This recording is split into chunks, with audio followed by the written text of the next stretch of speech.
Muy buenos días, bienvenidos a los encuentros de innovación para el sector agropecuario, espacios creados por el Centro de Desarrollo Agrobiotecnológico de Innovación e Integración Territorial, CEDAIT, y la División de Innovación de la Universidad de Antioquia.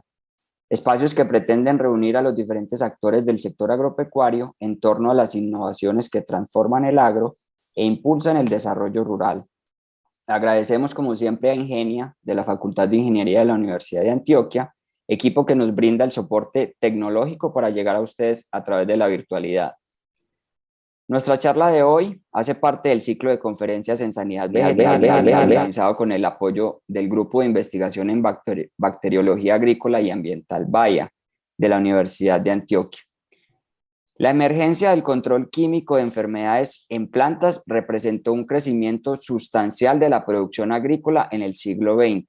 Sin embargo, evidencias posteriores permitieron conocer las implicaciones negativas en la salud humana y en el medio ambiente a causa del uso masivo de estas sustancias. Como respuesta a esta necesidad, han aparecido soluciones alternativas de tipo biotecnológico en función de la sostenibilidad ambiental. Sin embargo, permanece el reto de sostener la productividad. Nuestra invitada para abordar este tema es la profesora Liliana Hoyos, ingeniera agrónoma, magíster en fitopatología, doctora en biología, profesora de la Facultad de Ciencias Agrarias de la Universidad Nacional de Colombia, sede Medellín. Al finalizar la charla, tendremos unos minutos para sus preguntas, las cuales pueden escribir en el chat en la parte derecha de sus pantallas. Debido al inconveniente técnico que tuvimos al inicio, nos extenderemos otros 15-20 minutos hasta las 11:20 más o menos. Bueno, sin más preámbulo, le doy paso a nuestra invitada, profesora Liliana, bienvenida. Muy buenos días, muchísimas gracias. Reiniciamos esta charla. Agradezco la invitación, es siempre muy gratificante volver al alma mater. Quiero hablar de un tema que es un poco polémico, precisamente pensaba esta mañana en la cuna de una facultad de biología, pero pues quiero contarles un poquito sobre qué sucede alrededor del control químico de enfermedades de plantas, ya que todos somos usuarios, consumidores directos o indirectos de este tipo de tecnología, porque todos consumimos alimentos. Y el concepto de desarrollo, el modelo de desarrollo que nosotros tenemos, obliga a que la agricultura sí o sí tenga que hacer uso por ahora de este tipo de insumos. Entonces, mi misión, la cual me he impuesto a razón de un compromiso del alma que se hace cuando uno se encuentra a las personas en campo, es explicar cómo estas tecnologías, que de todas formas van a ser usadas, dadas las condiciones actuales, deben ser responsablemente utilizadas, que algunas tienen algunos beneficios y que definitivamente pues a los usuarios, a los consumidores, a lo que concierne a la conservación, al impacto ambiental, hay que darles especial cuidado. Entonces, empiezo contándoles que la primera cosa es que quiero circunscribirme como a los blancos biológicos de este tipo de sustancias de las cuales vamos a hablar hoy. En el caso particular vamos a hablar de agentes causales de enfermedades de plantas y su control con agentes químicos. Los agentes causales de enfermedades de plantas son básicamente microorganismos. Esta es una propuesta del 2016 del nuevo árbol de la vida, debatida posteriormente, por ejemplo, por bacteriólogos como Cavalier. Sin embargo, a mí me gusta mucho porque de una forma muy global nos permite entender la diversidad y con lo que estamos con lo que estamos tratando en la naturaleza. Nosotros tenemos aquí un gran árbol de la vida donde los eucariotas y particularmente los opistocontas están en esa ramita inferior verde que aparece aquí en la parte de abajo de la pantalla. Ahí están incluidos los hongos, estamos los animales. Esta otra parte gigantesca que están aquí son las bacterias, los 92 filos conocidos, pero por aquí hay filos candidatos de radiación. Y estos otros son las arquebacterias. Nosotros, cuando yo hago un ejercicio muy frecuentemente, bien sea en campo o al interior de las aulas, y es decir, por favor, cuéntenme rápidamente 10 agentes causales de enfermedades de plantas, y la gente siempre recuerda hongos, siempre recuerda hongos. Entonces, aquí hay una cosa muy particular. Los hongos son una pequeña rama de aquí de los Opisthocomta. ¿Y qué está sucediendo con todo esto que hay aquí? Cuando nosotros vivimos en un planeta, el planeta simbiosis, en el planeta donde la cooperación es lo que es lo que, por lo que igual estamos aquí. De tal forma que entonces, ¿será que no estamos viendo a las bacterias como agentes causales de enfermedades de plantas? ¿O será que es que las plantas son las más de malas, que un taxa por allá chiquitico es el que le está haciendo daño? Definitivamente no. Las investigaciones actuales muestran que precisamente el parasitismo que cae dentro de ese espectro de lo que nosotros llamamos asociaciones, que esta es una que no nos gusta tanto porque es desde el punto de vista antropocéntrico una cosa que no nos sirve, pero que en la naturaleza es una cosa diferente, tiene como función la homeostasis, removilización de nutrientes, etcétera, etcétera. Para fines de agricultura, el parasitismo es una asociación que a nosotros no nos conviene porque causa detrimento en lo que nosotros estamos produciendo. Y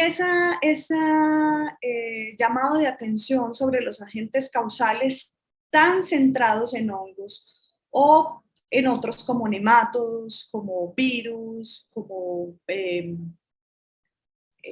o micetos o cromistas, nos recorta un poquito la visión de qué sucede con todo este árbol de la vida y por qué debemos dar una visión un poco más integral a todo esto, a lo que nos estamos enfrentando o con lo que estamos sencillamente coexistiendo, que me gusta un poco más este término. Entonces, aquí hay un árbol un poco más simplificado. Entonces, como les decía, aquí están los Opisthocomta, tenemos los hongos, y por aquí, en esta rama, tenemos los llamados los Rhizaria, Straminopeles y alveolados. Aquí están entonces los famosísimos oomycetos, como Phytophthora infestans, que fue en realidad el primer patógeno descrito en 1840, porque causó la gran hambruna irlandesa. Realmente no es un hongo, si nos devolvemos, si recordamos ese anterior árbol. Estos son un poco más cercanos a las algas, y aquí también está Plasmodiófora y Spongospora. Ellos también son agentes causales de enfermedades de plantas, pero no son los únicos dentro de estos taxas. Hay muchos más, inclusive muchos de ellos están asociados con pastos marinos. Cada vez conocemos un poco más que la vida en el mar, las plantas que hay en el mar también están sujetas a enfermedades, y estos organismos pues son sus reguladores. ¿Qué sucede aquí de particular? ¿Por qué estoy haciendo hincapié? Porque cuando nosotros decimos fungicidas hablamos de hongos. Sin embargo, yo les estoy hablando también de otro grupo que se llama oomycetos, que es cercano a las algas que les estoy mencionando. Estoy hablando de plasmodioporomicetos y, por supuesto, mencioné al principio bacterias. Y resulta que esas diferencias biológicas en sí mismas direccionan lo que una molécula de control químico puede hacer sobre ellas. Y nosotros algunas veces tendemos a no diagnosticar la enfermedad, a no pensar en los complejos o a hacer indistintamente asuntos de control. De tal forma que corremos riesgos de estar aplicando moléculas que son muy nocivas cuando no se necesitan.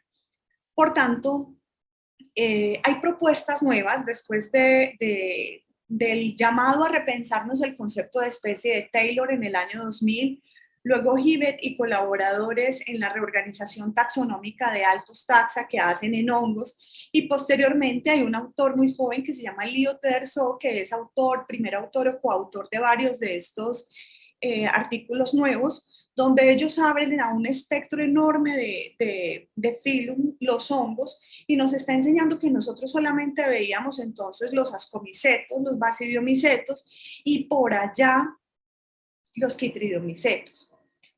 que tienen unas diferencias de pared importantes, unas diferencias biológicas, unas diferencias metabólicas importantes que en contextos de manejo de enfermedades de plantas, en contextos de sostenibilidad, son importantes conocerlas porque nos evitan cometer errores. Estas nuevas propuestas parecen ser muy complejas. El cuadro azul que tenemos en la parte de abajo de la pantalla son los nuevos filum, por lo menos los propuestos. Resulta que esta propuesta del 2020 vuelve y corrige, pero lo que quiero, hacia donde apunto, es que la taxonomía está siendo muy compleja y nos está enseñando que hay muchas cosas que hemos pasado por alto en hongos, en bacterias. Supongo que sucede lo mismo en los otros taxa que no estoy mencionando en este momento, que son nematodos, virus, viroides y otros. Estas diferencias esenciales biológicas se traducen en aspectos funcionales como, por ejemplo, pared celular, organización genómica, estructuras de resistencia y formas de ataque sobre las plantas. Entonces, por ejemplo, estos son, aquí hay una imagen de los omicetos, este es Phytophthora infestans en tomate, es devastador también en papa. Entonces, aquí su composición de pared nos habla de celulosa esencialmente. Los plasmodioformicetos que causan la hernia de las crucíferas, pero también una enfermedad muy limitante en papa, espongospora subterránea, también porque estos son vectores de virus y viroides. Entonces, este grupo tiene una pared compuesta por mucopolisacáridos, son en realidad más cercanos a las amebas, y los blancos de control son un poco más difíciles de encontrar dentro del espectro del control químico. Estos son los hongos verdaderos. Aquí, por ejemplo, tengo una imagen de Botrytis en fresa. Este es el típico hongo, es un ascomiceto con estado sexual y asexual, es Botrytinia fouqueliana su estado sexual, con estructuras de resistencia como esclerosios, es endofítico en hongos y es un dolor de cabeza en control. Sin embargo, su pared, su composición es típica y es básicamente quitina, en contraste con estos cuya composición esencial es celulosa, sin que excluya que tengan los otros componentes en menores cantidades. Todo esto, ¿cierto? Entonces nos pone a pensar cuando utilizamos cualquier agente de control, cualquiera, biológico, químico, incluso agronómico o cultural. Entonces, teniendo en cuenta toda esa diversidad, ahora sí, hablemos de fungicidas. Esta es una infografía tomada de CropLife Latinoamérica. Básicamente aquí quiero contarles que cuando se va a lanzar una molécula química, una molécula de síntesis química para uso agrícola, en promedio toma 11.3 años de investigación, 286 millones de dólares en inversión y solo una de 159.000 moléculas llega al campo después de un proceso de estudio. En el caso latinoamericano, nosotros tenemos un marco de normatividad. Aquí no sucede como que alguien llegó a vender una molécula y entonces listo, bueno, no. Nosotros estamos regidos por normas supranacionales, están por encima de las naciones. ¿De cuáles naciones? De las que hacen parte de la comunidad andina, que son Bolivia, Perú, Ecuador y Colombia. Esta decisión, la 804, que es del 2015, relativamente nueva y poco conocida en algunos ámbitos, tiene como finalidad direccionar el uso y los procedimientos para uso de estas moléculas en estos territorios. Nosotros, a su vez, la Comunidad Andina de Naciones escala o lleva esto a las organizaciones regionales fitosanitarias, en este caso, por ejemplo, es el ICA, el SENASICA, Agrocalidad en Ecuador, etcétera. Pero todo esto, ¿cierto?, ha sido aprobado por la Convención Internacional de Protección Fitosanitaria, cuyas normas nos rigen. Y a su vez, estas tienen asiento en la FAO y la Organización Mundial del Comercio, que son los organismos que están por encima de todo este marco normativo y que determinan qué puede ser seguro, qué puede ser justo en comercio, etcétera, etcétera. Entonces, no es una cosa de venta, sino más. Hay organismos internacionales de referencia para el licenciamiento de este tipo de moléculas en 3 áreas: salud, ambiente y eficacia agronómica. Si nos damos cuenta, la Organización Mundial de la Salud y otras organizaciones como la FAO están allí inmersas, pero también hay otras regionales que se vuelven referencias mundiales, como por ejemplo la EFSA o la EPA.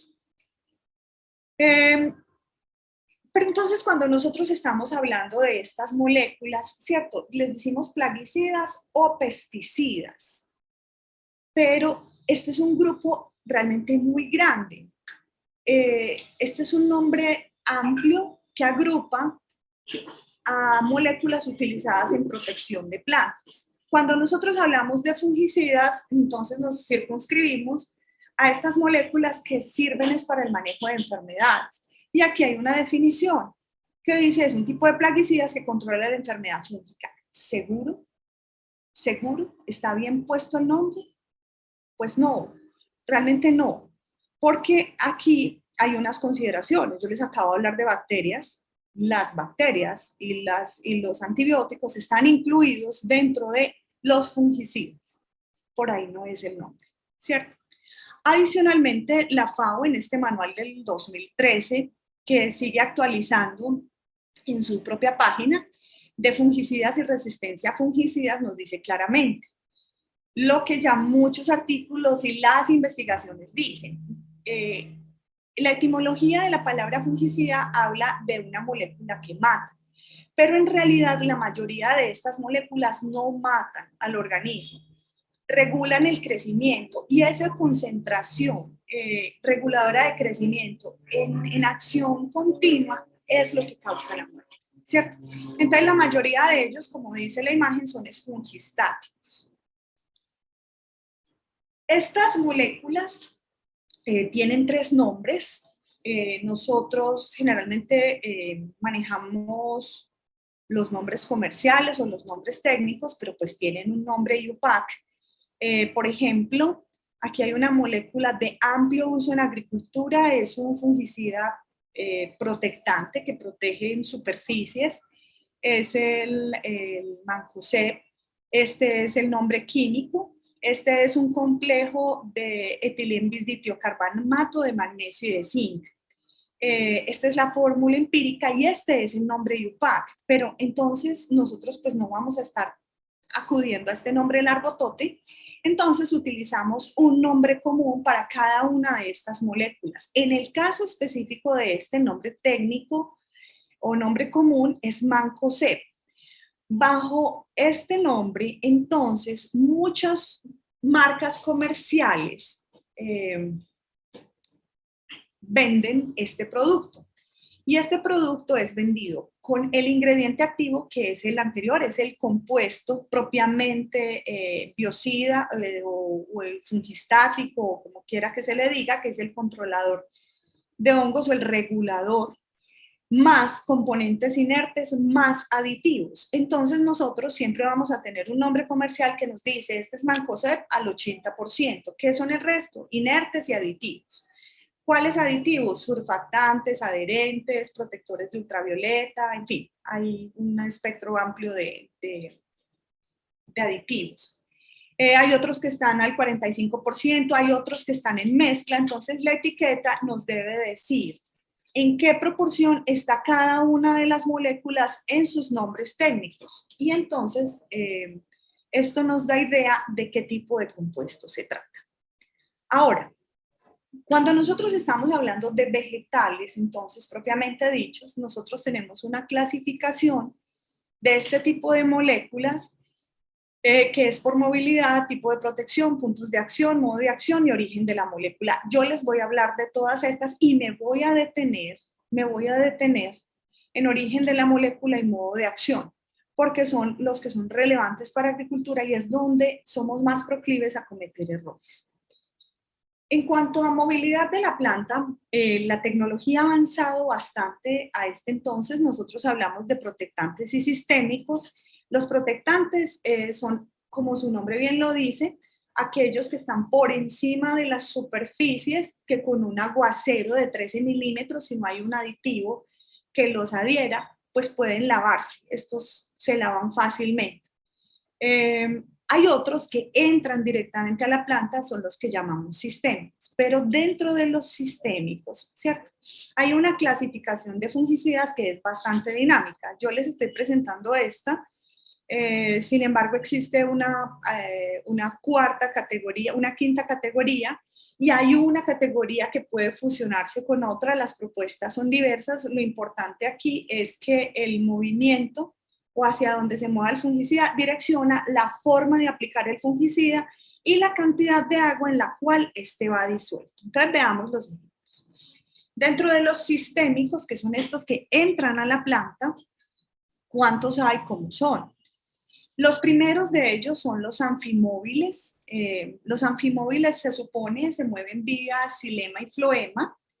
Esto está determinado que se muevan vía xilema y vía floema por una particularidad química, el pKa. Entonces ellos se pueden mover por los dos tipos de haces vasculares. Este tipo de sistemia infortunadamente es poco común y nosotros presuponemos que todos los fungicidas que nosotros estamos utilizando son de este tipo, pero no es cierto. Nosotros utilizamos con mucha frecuencia este tipo de moléculas, los acropetálicos. Esta sistemia ocurre vía xilema. Ellos se mueven desde las raíces hacia el ápice, por tanto la aplicación tiene que ser dirigida a las partes bajas de la planta. Esta es una aplicación en altos volúmenes de agua porque la planta tiene también que absorber de alguna forma vía raíces o vía tallos la molécula. ¿Qué sucede aquí? Que si nosotros aplicamos en bajas dosis, en bajas volúmenes de agua, perdón, no en bajas dosis, en bajos volúmenes de agua, este tipo de moléculas y las dejamos en la parte de arriba, ellas no se van a removilizar.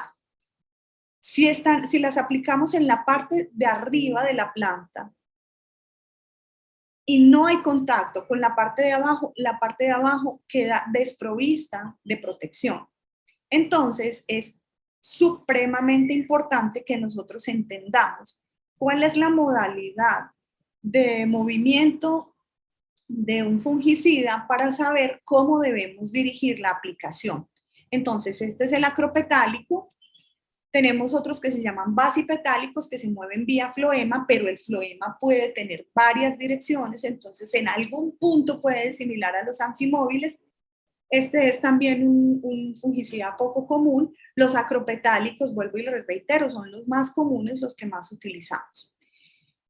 Los fungicidas basipetálicos se mueven desde el ápice a las raíces y a mi modo de ver son eficientes cuando tenemos infecciones ascendentes. ¿Por qué? Porque va dejando con molécula, cubierta con molécula toda la planta hasta que se llega al foco de infección. Los fungicidas no se removilizan en tejido necrosado. Entonces, al no removilizarse en tejido necrosado, cuando nosotros hacemos aplicaciones en lesiones ya viejas, en chancros, en cualquiera de estos disturbios que cause un agente de un hongo, una bacteria, lo que sea, ahí no va a suceder nada en el tejido necrosado.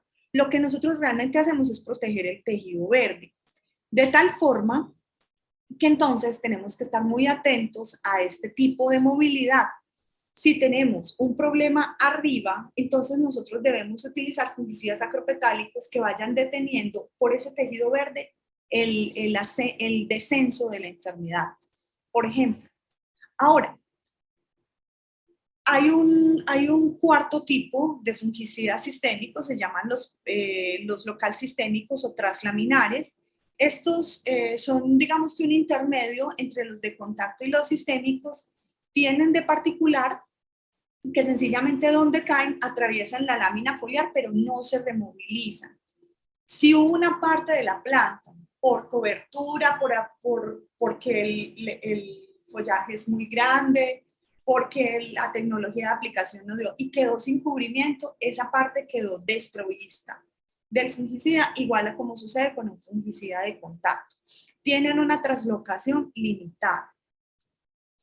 Y hay otro tipo que se llaman los mesosistémicos, a mi modo de ver un poco delicados en su uso, porque lo que hacen estos fungicidas es volatilizarse.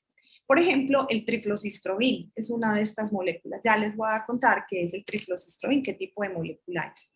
Entonces, lo que sucede es que el fungicida entra en una fase de vapor y si está en altas concentraciones se puede mover como la planta lo permita y también se mueve a las siguientes. Se llaman fungicida mesosistémico. Bueno, teniendo en cuenta todas estas movilidades, también hay otro tipo de protección que ofrecen los fungicidas y es de acuerdo al estado de avance de la enfermedad.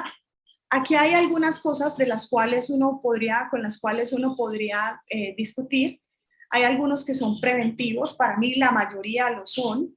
Hay otros que se llaman curativos, cuyo nombre está técnicamente, puede ser discutible, porque es que aquí no hay curación. Aquí lo que hay es una lesión que sencillamente se detiene y hay avance del área verde. Entonces, cuando se lee en términos de incidencia, uno sencillamente ve más área verde y uno cree que se retrajo la infección o que hay remisión de síntomas, pero eso no es cierto. Hay erradicantes que tienen una altísima residualidad y hay antiesporulantes. Bueno, hay otra clasificación por puntos o sitios de acción. Hay fungicidas que son capaces de actuar en un único sitio y hay otros que actúan en muchos sitios. En respiración, en mitocondrias específicamente, en membranas, en núcleos, en fin, varios sitios a la vez. ¿Qué sucede con esos fungicidas? Esos son mayoritariamente los de contacto.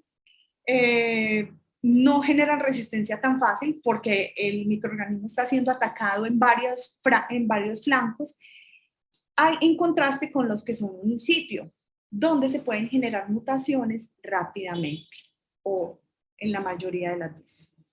Entonces, la clasificación de los fungicidas por modo de acción es una propuesta que se hace desde esta organización.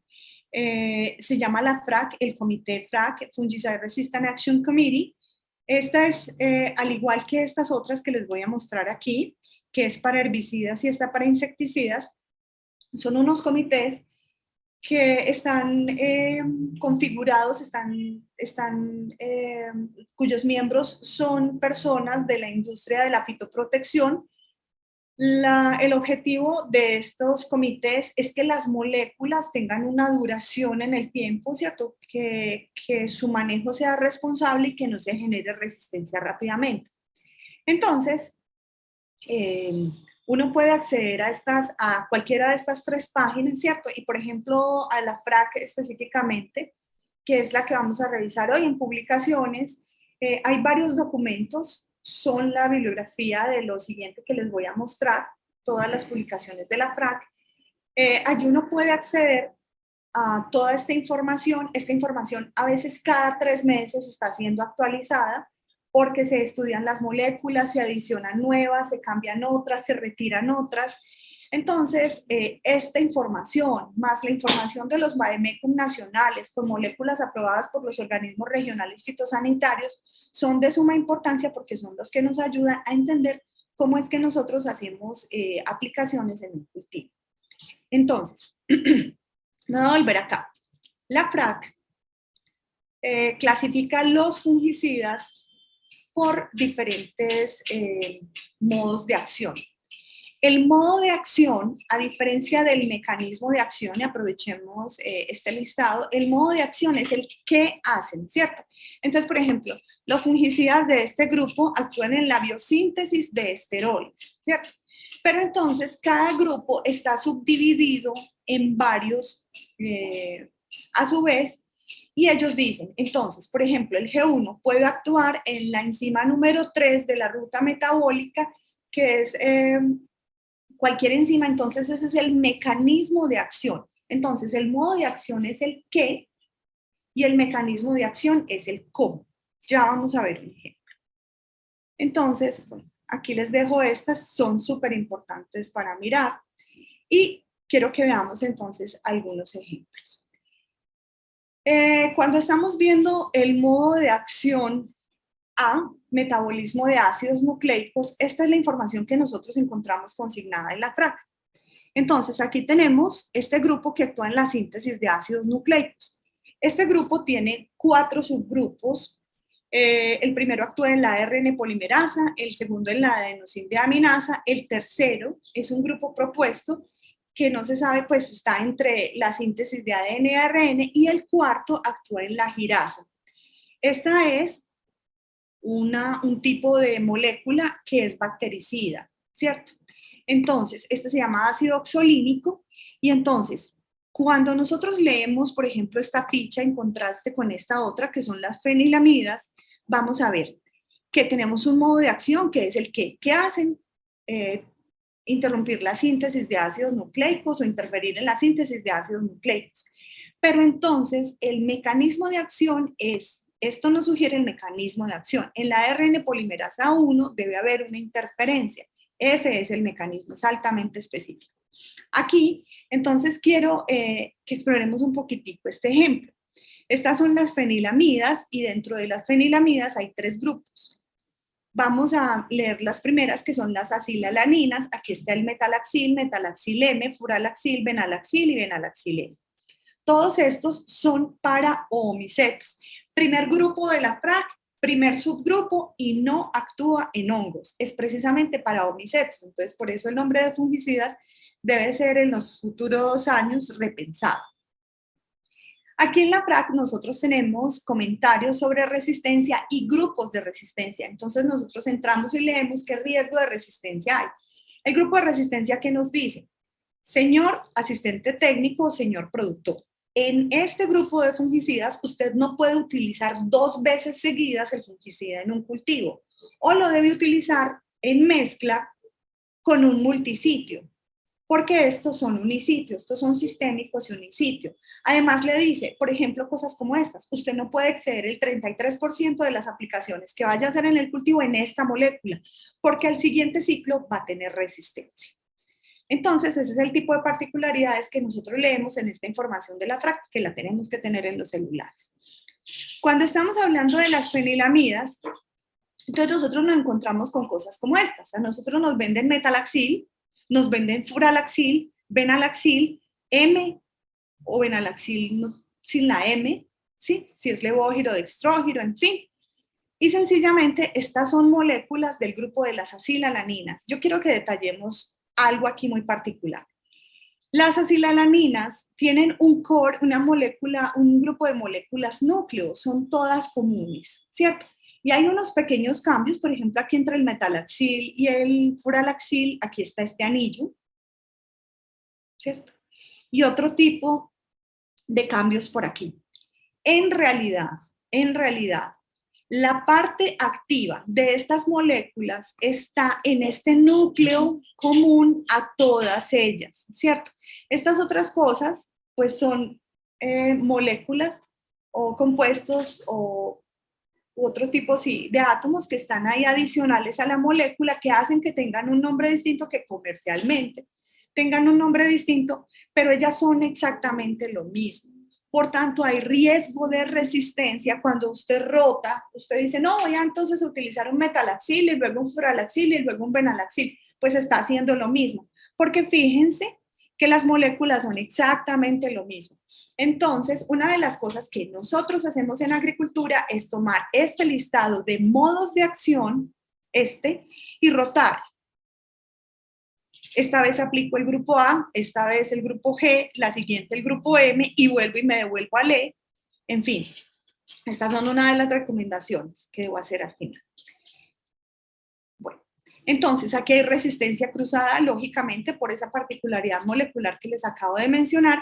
Y aquí las fenilamidas, por ejemplo, están siendo usadas desde 1978, se mueven acropetalamente, tienen un mecanismo de resistencia de 1 o 2 genes, por tanto, es muy fácil que la planta, que el microorganismo, perdón, genere cambios, y por tanto, tienen que ser moléculas manejadas con mucho cuidado. Tenemos otras, por ejemplo, de citoesqueleto y proteínas motoras. Quiero hablar un poquitico de estas.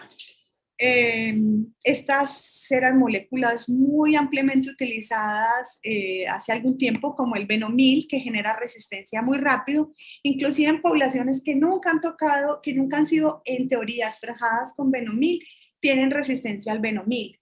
También de este grupo, que son los benzimidazoles, está el tiabendazol y el carbendazim, pero sí son de constante uso. Entonces, se repite aquí lo que les estaba mencionando. Son moléculas que tienen un core, un núcleo común, y entonces en las poblaciones se va fijando la resistencia. Y la resistencia es común. Hay otro grupo. Este grupo es el grupo C, es un grupo amplísimo, me voy a circunscribir a hablar del grupo C3. Estas se llaman las estrobilurinas, los QOI. Resulta que las estrobis tienen como origen un hongo, un basidiomyceto, el Strobilurus. En los bosques de Polonia se encontraba que alrededor de este basidiomyceto, de este hongo, no crecían otros hongos. Entonces era utilizado como un controlador biológico, ¿cierto? Pues entonces se ponía en caldos y ellos, los agricultores de aquel entonces, asperjaban, y excelente porque controlaba enfermedades causadas por hongos. La química estructural aprende a aislar cuál es el compuesto, ¿cierto? El primero de ellos aislado fue el azocistrobin, el sintetizado. Estas son las conocidas como las estrobis, las estrobilurinas, porque provienen de este hongo. Y entonces, a partir de este momento, cuando pasamos de un compuesto del campo a un compuesto en laboratorio, así sea exactamente el mismo compuesto, pero es de síntesis química, esto ya se llama molécula de síntesis química y ya hace parte de una cosita que se llama control químico, por más origen que haya tenido en el control natural. Lo mismo sucede, por ejemplo, para la lisina o compuestos similares que se venden como si fueran provenientes de ajo o de este tipo de cultivos, pero que son de síntesis química o de cosas parecidas a. Desde que hayan pasado por un Erlenmeyer o por un reactor en un reactivo, dejan de ser biológicos. Las estrobis son, como dicen los agricultores, mi Dios en un frasquito. Son realmente compuestos hechos para parar epidemias, pero son compuestos que solamente pueden utilizarse 3 veces por ciclo de cultivo cuando se usan solos. Hay otras estrategias para poder utilizar más de esta molécula. Generan resistencia, muy común en Colombia. Entonces, tenemos poblaciones de patógenos con alta resistencia, casi que pueden crecer en el frasco de estrobis, por el uso irresponsable que se hace de este tipo de moléculas, y se pierde esta posibilidad de controlar. Cuando se pierde la posibilidad de controlar con una de estas moléculas, siempre viene una peor. Siempre viene una que no conocemos, siempre viene una con un manejo un poco más complejo. La tecnología a veces nos entrega cosas muy chéveres, pero siempre tiene un costo ambiental, y eso siempre hay que tasarlo. Bueno, luego tenemos este otro grupo que también quiero contarles. No les voy a contar todos los grupos, solamente llego hasta este. Este grupo es muy controversial. Aquí tenemos lo mismo. Tenemos moléculas que actúan en la síntesis de proteínas y ácidos, aminoácidos. Lo que sucede con ellas es que tienen como origen a Streptomyces. Streptomyces es una bacteria gram positiva que produce este género produce una playa de compuestos antibióticos o fungicidas. Estos todos están aquí. Entonces, fíjense que todos estos actúan en la síntesis de proteínas. Algunos de ellos también pueden controlar hongos. ¿Cuál es el riesgo? ¿Cuál es el riesgo? Que cuando nosotros utilizamos algunos de estos, como la streptomicina o la oxitetraciclina, que son de uso veterinario, nosotros estamos seleccionando poblaciones que tienen plásmidos de resistencia. Y más lo saben algunos de ustedes que trabajan con bacterias que yo, la transferencia de plásmidos de resistencia es altamente probable en la naturaleza. Esos fenómenos de competencia bacteriana que ya se abren e incorporan estos plásmidos de resistencia es muy frecuente. Los antibióticos en agricultura tienen que ser utilizados con mucho cuidado. Europa y Norteamérica ya tienen unas alertas encendidas bastante amplias, porque ustedes ya saben que nosotros tenemos problemas de resistencia a bactericidas, a antibióticos, y que nos está perjudicando en salud humana. Algunos de estos, de los orígenes de esta resistencia, es los plásmidos que liberamos al medio ambiente, los plásmidos que están por ahí libres, o las bacterias o las poblaciones, los plásmidos libres no, las poblaciones bacterianas que son portadoras de estos plásmidos de resistencia, porque nosotros en agricultura, porque nosotros en producción animal lo hemos seleccionado. Aparte pues del manejo poco responsable que nosotros le damos al área médica, infortunadamente. Y lo digo como usuario. Bueno, entonces, volvamos acá. Nosotros también tenemos dentro de estos grupos de la FRAC grupos desconocidos, no se sabe, no especificado, se tiene alguna idea, los multisitio, aquí están los cobres, están los etilenbisditiocarbamatos, los cloros, que son muy controversiales porque la Unión Europea, nosotros decimos, pero un cloro, pues un cloro no vale la pena. Pero la Unión Europea, por ejemplo, tiene restricciones taxativas y ha puesto en jaque la agricultura de aquellos países que venden, por ejemplo, productos como banano, porque hay fungicidas de uso diario en este país y en toda Latinoamérica, que son de los multisitios, pero ya se sabe que tienen problemas o implicaciones graves en salud humana. Entonces la Unión Europea, ahorita en septiembre, después de una larga pelea como de 10 años en tribunales de arbitramiento en la Organización Internacional del Comercio, etcétera, dijo no más uso de moléculas como el clorotalonil y aflojó un poquitico con alguna como el mancozeb. Esto significa que nosotros vamos a tener que hacer uso de biológicos con múltiples modos de acción, porque aquí dice múltiple y aquí multisitio. Y este múltiple es supremamente importante porque yo les he estado explicando los unisitios y los riesgos que tienen en resistencia. Y nosotros, cuando no tenemos opción, porque nuestra población está muy alta, porque la presión del ambiente está muy alta, porque estamos sembrando una variedad totalmente susceptible por el consumidor, por nosotros, por lo que sea, tenemos a los multisitios como opción, los biológicos o los químicos.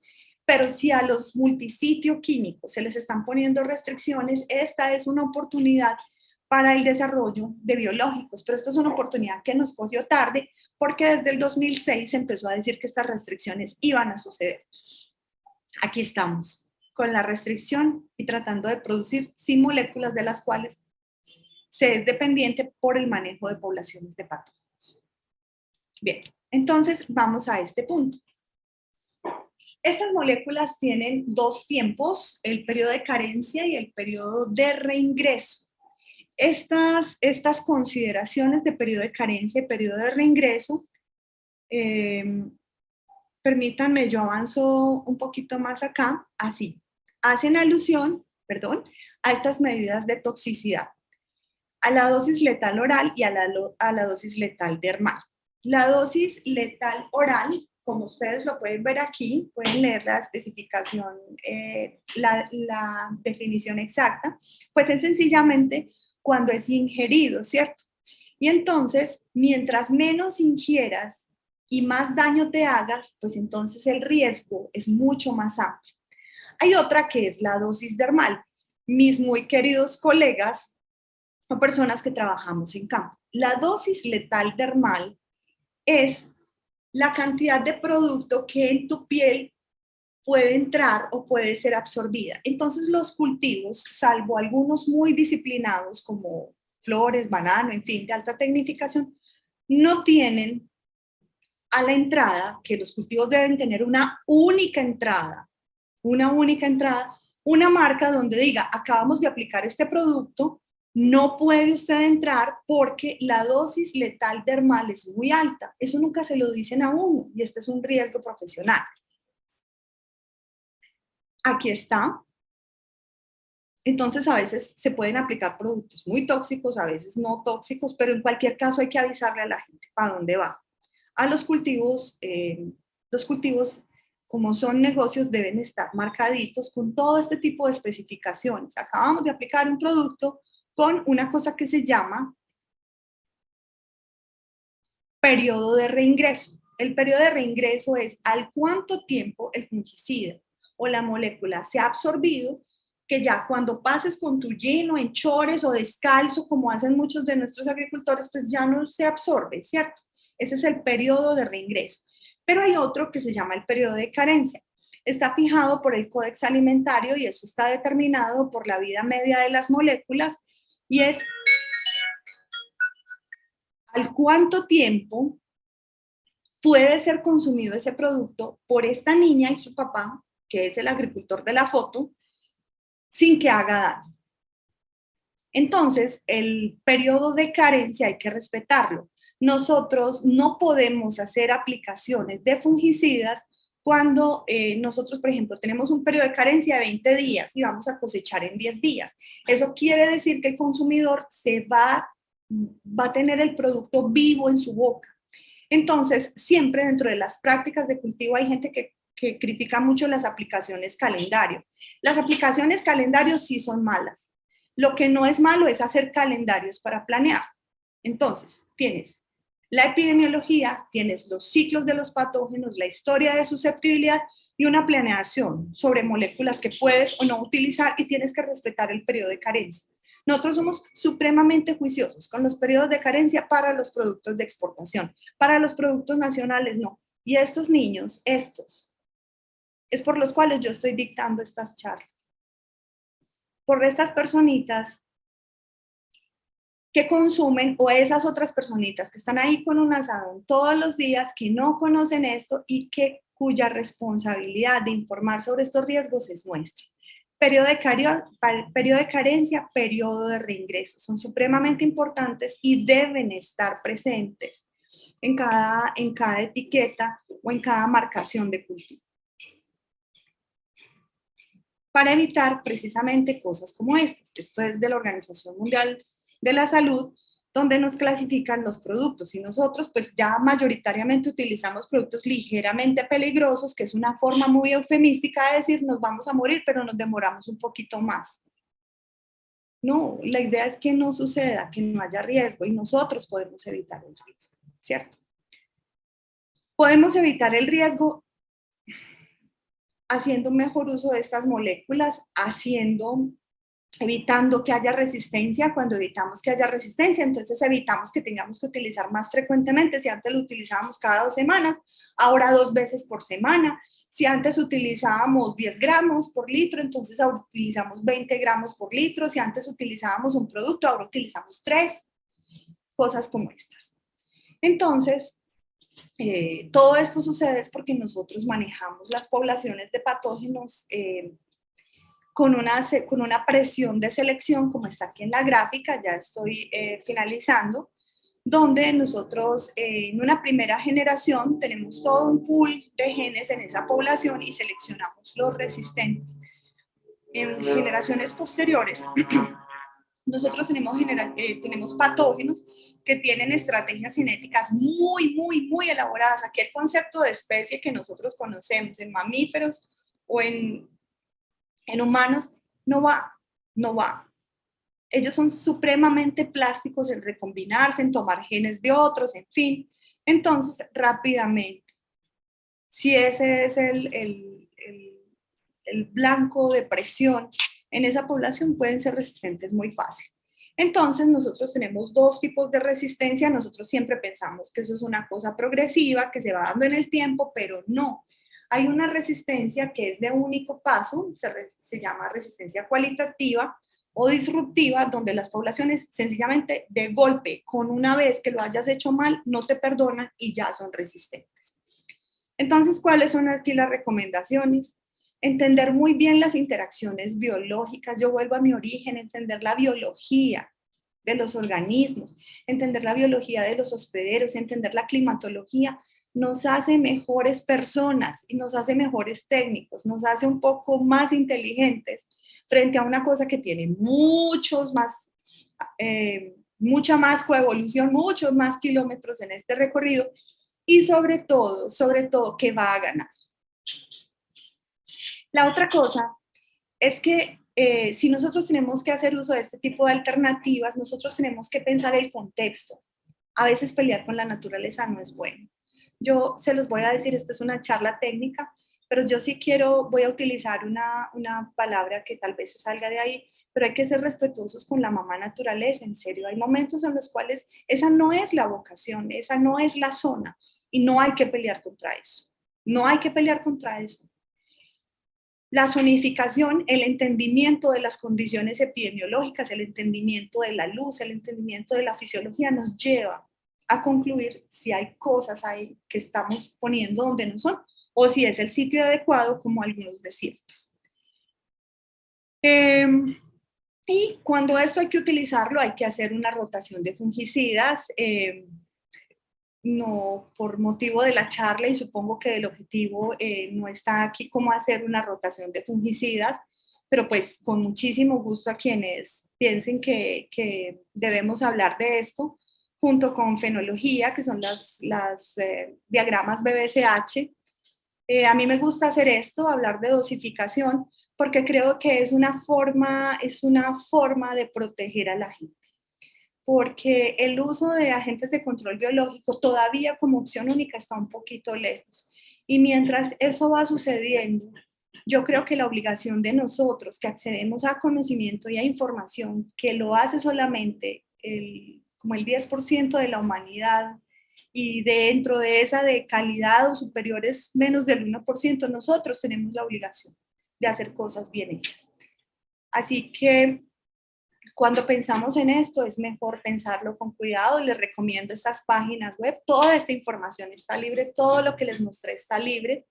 Y por supuesto, estoy dispuesta a resolver sus dudas. Se me olvidó decir que si las preguntas las pueden poner en el chat para resolver algunas de ellas, por favor, no muy difíciles. Y este es mi correo. Estoy en la Universidad Nacional, en el Laboratorio de Sanidad Vegetal. Y lo que más me gusta hacer en la vida es enseñar y estar con la gente, así que bienvenidos y muchas gracias. Muchas gracias, profe. Bueno, ya por aquí tenemos unas preguntas. Fáciles, léemelas fáciles, más a leer las difíciles. ¿Por qué el trifloxystrobin puede volatilizarse más rápido? Es tan residual y permanece tanto tiempo en la fruta. Pues es la característica de la molécula, es la forma de la molécula, es por eso. Y además porque tiene una alta afinidad, es un asunto de pKa. Hay una página que olvidé mencionar, hay una en la Universidad de Hertfordshire, del Pesticide Database, la base de datos de pesticidas. Allá hay varias características que explican esto, es el tamaño de la molécula, la afinidad con los tejidos y precisamente lo más doloroso es que, por ejemplo, en frutos es donde moléculas como estas que se volatilizan se fijan más. Es una característica molecular. Ok, profe, voy con otra pregunta. ¿Nuestra dependencia a estos elementos químicos podría ser reducida transitando de monocultivos a policultivos, entre otras estrategias de manejo? Sí, pero tiene que ser absolutamente inteligente, que no sean hospederos múltiples, que las estructuras de resistencia de los patógenos no perduren, que el ambiente sea favorable. Sí, esa es una de las estrategias, está súper bien, pero tiene que tener un poquitico de análisis.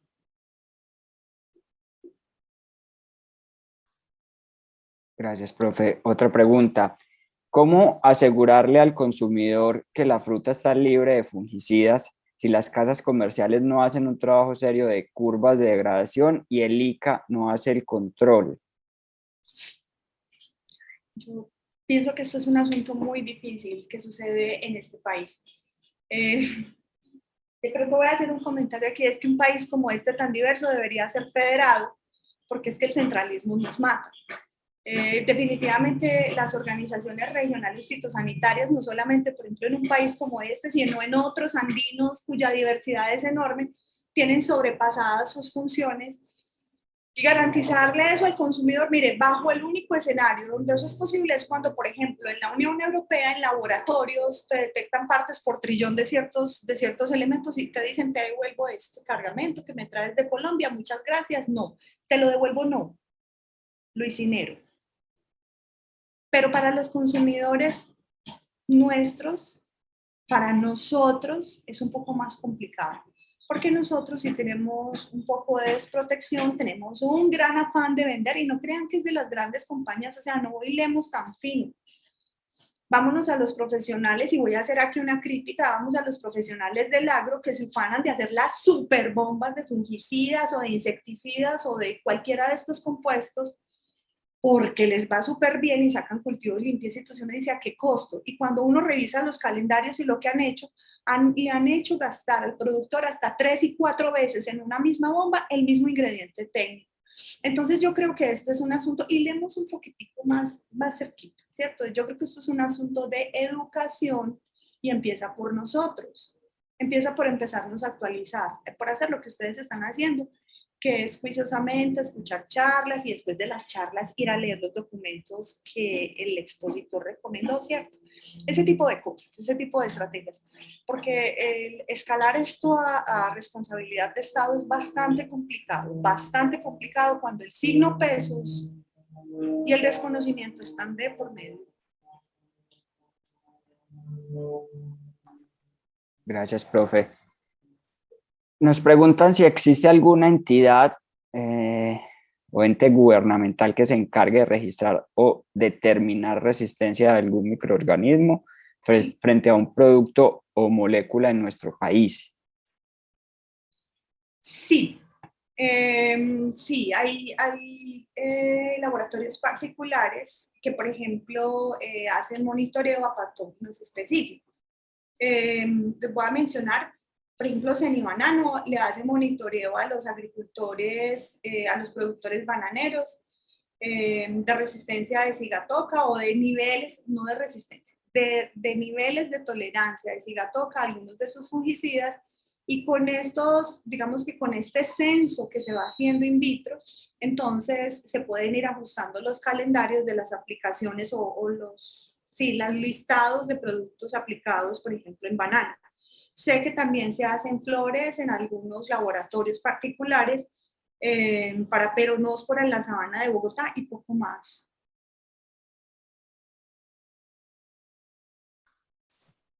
Gracias, profe. Tenemos espacio para otras 4 o 5 preguntas. ¿Listo? ¿Los insecticidas se pueden mezclar con los fungicidas y fertilizantes para una aplicación? Esta es una generalización muy peligrosa, mejor dicho, responder esa pregunta es muy peligrosa. ¿Qué pregunta tan difícil? La compatibilidad de moléculas es una cosa que hay que probar siempre, hay unas tablas de compatibilidad, infortunadamente pues como la cantidad de moléculas ya es tan amplia, esas tablas siempre se quedan desactualizadas. Hay dos tipos de compatibilidades, la compatibilidad física que uno sensa muy rápido porque uno hace una premezcla o como se dice, una alícuota, una muestrica chiquita de la mezcla y ve si hay separaciones. Pero hay otra que es la eficacia biológica. Yo recomiendo, cuando esto no se sabe y hay oportunidad, hacer una pequeña prueba biológica, pero también hay que tener en cuenta que hay recomendaciones específicas con volatilización de compuestos cuando hay cobre o cuando hay diferencias de pH. Entonces, en las etiquetas mucha de esta información está. Esa generalización de si con todos los insecticidas, con todos los fungicidas, pues lógicamente no, cada caso hay que mirar.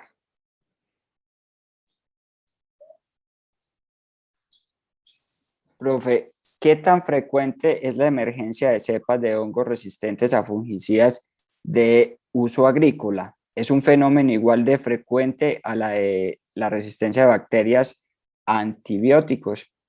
Sí, sí, infortunadamente sí. Infortunadamente sí. Y hay los hongos Los hongos fitopatógenos, la mayoría de los con los que nosotros lidiamos son heterocariontes, es decir, son haploides, tienen un núcleo haploide, pero entonces tienen no solamente un núcleo haploide, sino por ahí 100 núcleos haploides. Algunos de ellos tienen 10, 100, muchos. Entonces eso es como ser un jugador de cartas, te dan la mitad de la mano, pero entonces te dan la mitad de la mano de 10 juegos de cartas, tienes lo que quieras. Entonces, y aparte de eso, hay fenómenos de parasexualismo, de recombinación, hay estructuras de resistencia para que esas poblaciones perduren y en algunas ocasiones, aunque se diga que hay pérdida en fitness, es decir, que el ser una población resistente tiene un costo energético, algunas otras veces es todo lo contrario. Quiere decir que aprovechan fuentes de carbono más complejas, entonces viven en sustratos más complejos. Entonces, infortunadamente la respuesta a esto es sí. Puede ser muy frecuente. Es muy fácil comprobarlo en laboratorio. Gracias, profe. Hay modelos agronómicos exitosos no dependientes de fungicidas químicos, es decir, que solo utilice controladores biológicos. Sí, claro, sí los hay. Solo que, y aquí sí, me hicieron la pregunta que me tira de la lengua. El control biológico, los productos biológicos son una mentira y lo sostengo aquí. Ay, ¿a cuántos países va a ir a dar esta grabación? Pero es que son un fraude, porque es que este tipo de producción es posible, es posible. Tiene algunos aspectos que analizar, pero son productos suntuarios, son productos más costosos, son productos para una élite, no son los productos que se den en las escuelas ni en los almuerzos que da bienestar familiar, por favor, que es hacia donde tienen que ir. Los productos biológicos son una élite y por tanto son una mentira de una promesa que no se hicieron, pero técnicamente viable.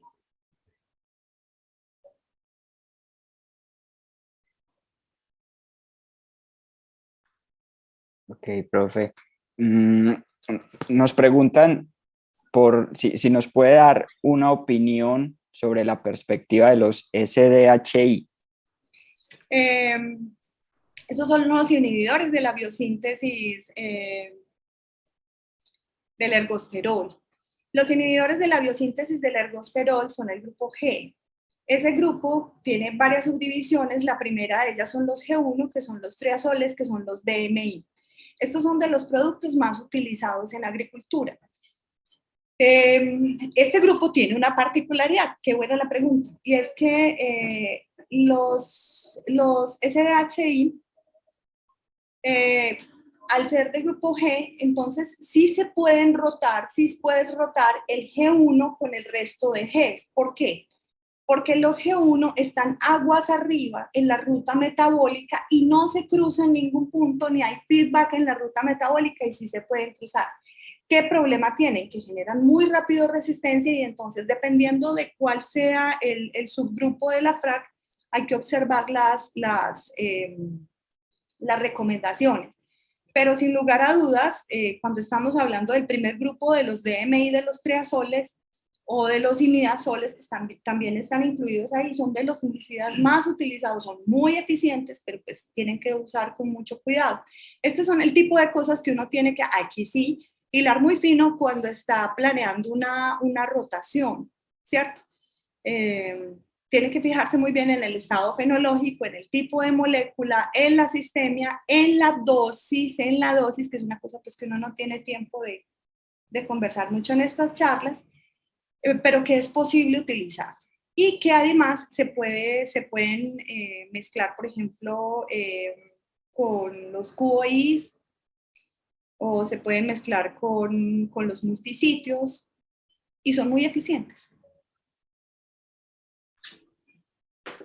Profe, tenemos muchas preguntas, pero bueno, desafortunadamente tenemos tiempo solamente para 2 más. ¿Listo?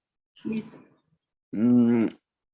¿Hay alguna diferencia en la regulación de los fungicidas para frutas de cáscara dura y de cáscara blanda?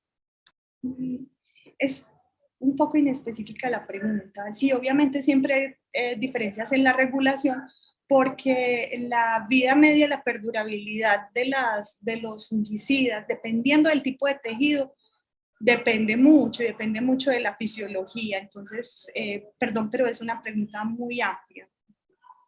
Eso es, hay que verlo en el Códex Alimentario, pero sí hay diferencia. ¿Cómo devolver una resistencia de un patógeno con fungicida a un control biológico moderado? Esa es la estrategia que yo creo con la cual, ese es un asunto con el cual lidia mucha gente en campo, ¿cierto? Y es que la primera cosa, por absurdo que suene, es que con la enfermedad hay que coexistir, ¿cierto? Entonces, hay que pensar un poco más en otros métodos de control. Yo sé que, por ejemplo, aquí estuvo Luis Fernando Patiño hablando de resistencia sistémica inducida. Las variedades resistentes pueden coayudar a que esos individuos resistentes que se están expresando, si no hay una ganancia en el fitness, puedan empezar a ser moderados o modulados dentro de esa curva de población. Y no es solamente el paso con insumos, sino que hay que aplicar pues otras estrategias de manejo, como las que les estoy mencionando, como el control cultural, el control genético y la zonificación. Muchas gracias, profe. Como le decía, por aquí está, se está reventando el chat con las preguntas, pero infortunadamente el tiempo nos da para llegar hasta aquí, profe. Le agradecemos mucho su tiempo. Le damos gracias también a nuestros asistentes. Nuevamente, mil disculpas por los inconvenientes técnicos que tuvimos al principio de la charla. Veo que la profe aquí está poniendo el correo electrónico, entonces los invitaría con el permiso de la doctora Liliana a que si quieren profundizar le escriban. Este espacio queda grabado en nuestro canal, queda disponible a partir de este momento en nuestro canal de YouTube. Si les gustó el contenido, por favor denle like, suscríbase al canal si quiere estar enterado de nuestros próximos eventos. También nos pueden seguir en nuestro sitio web www.uda.edu.co/sedait. No es más, muchas gracias por su asistencia, que tengan un feliz día.